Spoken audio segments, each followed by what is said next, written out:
L'orgueil te met sur le trône, mais il peut aussi t'en faire tomber. Kua était le chef du village de Simal. Il était admiré pour sa force et son port majestueux.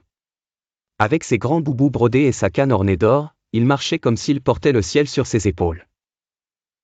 Mais ce que tout le royaume retenait de lui, ce n'était pas sa prestance, c'était son orgueil, plus haut que les baobabs du Sine. Kura ne saluait personne. Il riait des pauvres, se moquait des anciens, et répétait souvent « Je suis le plus fort, le plus rapide, le plus sage. Même les esprits des ancêtres m'écoutent en silence. » Les habitants du royaume, fatigués de son arrogance, se taisaient. Mais tous savaient qu'un homme sans humilité est un roi sans racines. Un jour, un ancien très respecté du nom de Mambo, connu dans tout le Sine pour sa sagesse, réunit les notables, les griots et les femmes du marché. Le Sine mérite un chef digne, dit-il. Pas un homme qui règne par la crainte. Nous allons lui donner une leçon, avec intelligence. Ils organisèrent 3 épreuves, non pour le ridiculiser, mais pour révéler la vérité. Mambo se porta volontaire pour l'affronter. Devant la place du village, il dit calmement « Kura, si tu es vraiment l'élu des ancêtres, montre-le.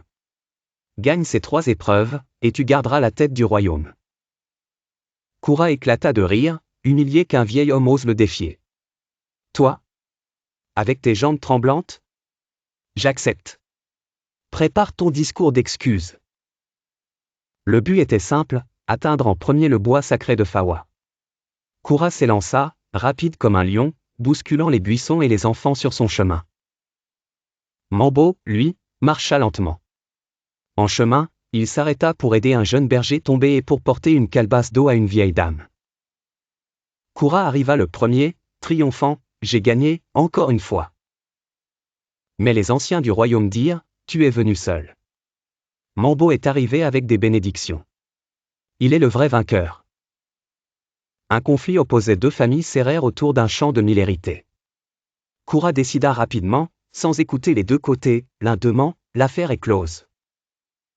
Mambo, lui, invita les anciens des familles, interrogea chacun, écouta les chants et les pleurs, puis trouva une solution qui honora les 2 camps.